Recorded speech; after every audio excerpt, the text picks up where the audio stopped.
One thing we know by this point is the future of working from home is hybrid, which means some time spent in the office and some time spent at home.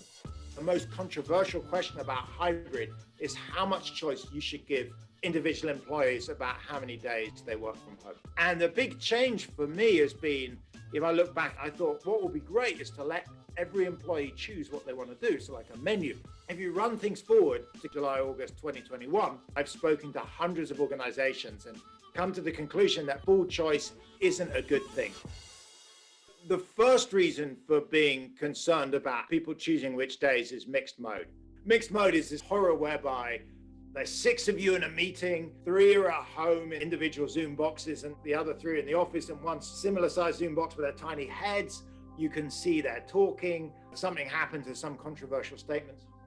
There's whispering, there's people smiling. It's just, I've heard over and over again from companies, mixed mode is horrible. However you set it up, even if you make everyone in the office connect in on their own laptops, go to cubicles so it feels even, after the end of any controversial meeting, you at home close your laptop. The 3 folks at work and close their laptops, stand out of their cubicles and carry on the discussion, go grab a coffee, talk about it over lunch. So mixed mode almost always seems to lead to in-groups and out-groups.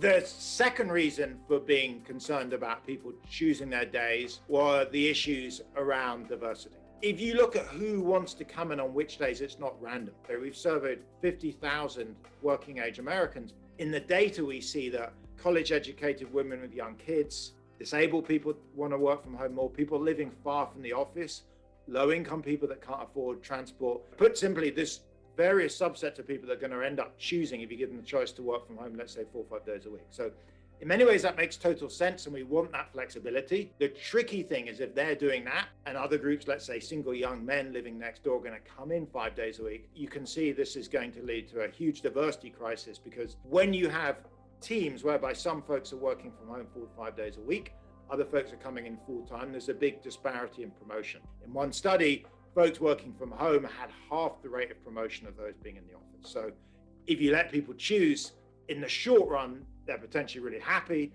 They work from home 4 or 5 days a week. In the long run, a lot of people may not realize that that's going to lead them to get left behind, and the promotion, they get frustrated. It's a huge issue for managers, for diversity, and of course, it's a legal risk for firms in the long run. So the 2 choices really are the team-based approach, whereby each team decides, but within the team, everyone has the same days.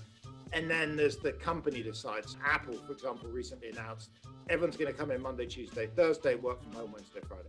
Team by team has the upside of choice. You can tell each team manager, you get to choose which days you come in for your team. It gives employees a sense of, input and control. But there are a couple of problems with this.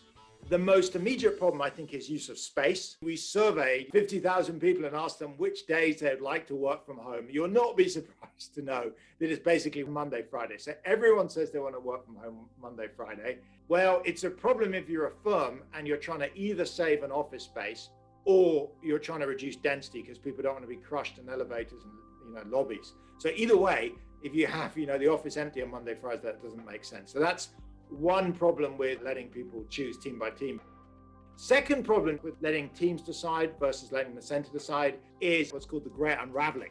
So it's pretty easy to see. Some teams could say, look, we're all going to work in the office 3 days a week, except the CEO decides to come in for that extra 4th day. Then the folks reporting to the CEO comes in, and then the folks reporting to the CEO come in, and the whole thing unravels. So it's actually critically important, not just to say you're allowed to work from home 3 days a week, is that actually you have to work from home 3 days a week. Otherwise, you have some risk of backsliding. The interesting thing is when I put the piece out, and I got a ton of angry emails. On the one hand, yes, for some people, they're quite upset about it. They want to choose which days. On the other hand, it feels a bit like trying to take the longer run view on things. And it's important to note for employees that, look, hybrid is great, but we do need to make a success of it. So if instead we say, let's have this free for all, everyone chooses which days, the thing is frankly a disaster. People are coming in, there's mixed mode problems and in groups and out groups and diversity crisis, and the office is crushed on Wednesday. Most employers are going to say, look, we just can't run a business like this. You guys are going to come in 5 days a week and we're just going to abolish hybrid. It doesn't work. I feel right now is to do the exact reverse of that old Silicon Valley saying of go fast and break things. We are in a completely revolutionary world with this hybrid working is completely new. So as a result, I'll do something boring vanilla. I think hybrid, when we come in 3 days a week, where it works well and people are generally happy, that's kind of low risk. And importantly, you make sure folks that are working from home on Wednesday and Friday really do that, and there is no backsliding. So it feels painful to do it, but in some ways I'm like, bank the gains that we have, make that work, maybe build off that rather than try and go for, something that seems the first best, but in all reality isn't going to work. But keep your ears open and your mind free and collect data, continue to talk to customers, employees, and see what works.